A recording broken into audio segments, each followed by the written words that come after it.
নতুন attorney general হিসেবে অভিজ্ঞ প্রসিকিউটর প্যাম বন্ডিকে মনোনীত করেছেন ডোনাল্ড ট্রাম্প। এর 1 ঘন্টা আগেই অ্যাটর্নি জেনারেল হিসেবে ম্যাট গেটস তার নাম প্রত্যাহার করে নেন।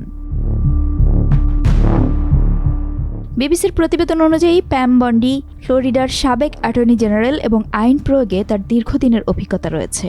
ট্রাম্পের দীর্ঘকালীন মিত্র বন্ডি প্রথম সিনেট ইমপিচমেন্ট ট্রায়ালে ট্রাম্পের আইনজীবী দলের অংশ ছিলেন।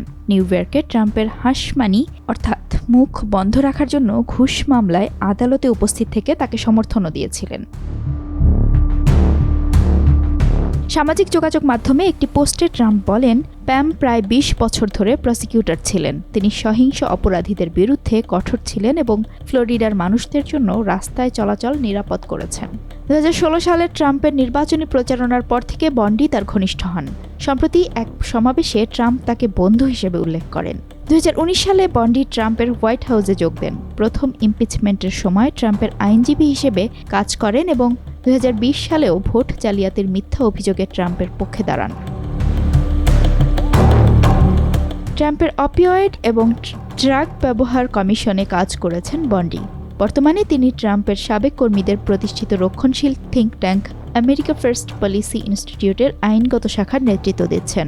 সিনেট যদি তাকে অনুমোদন দেয় তবে বন্ডি দেশের প্রধান আইন প্রয়োগকারী কর্মকর্তা হিসেবে কাজ করবেন। ট্রাম্পের প্রতিশ্রুতি অনুযায়ী তার রাজনৈতিক শত্রুদের শাস্তি দেওয়ার জন্য একটি গুরুত্বপূর্ণ ভূমিকা পালন করতে পারেন বন্ডি। তিনি ট্রাম্পকে অপরাধমূলক মামলায় অভিযুক্ত করা বিশেষ পরামর্শক জ্যাক স্মিথের একজন সমালোচক।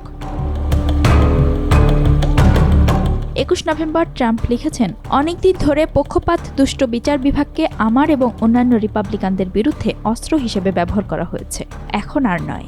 প্যাম বিচার বিভাগকে অপরাধ দমনের জন্য ব্যবহার করা এবং আমেরিকাকে আবার নিরাপদ করার দিকে পুনরায় মনোযোগ দেবে। ট্রাম্পের অন্যান্য পরিকল্পনাগুলোর মধ্যে রয়েছে অস্ত্র ভাণ্ডারে পরিণত হওয়া সরকার বন্ধ করা, মার্কিন সীমান্ত সুরক্ষা, অপরাধী সংগঠনগুলো ভেঙে ফেলা এবং বিচার বিভাগের প্রতি আমেরিকানদের ভেঙে পড়া বিশ্বাস ও আত্মবিশ্বাস পুনরুদ্ধার করা।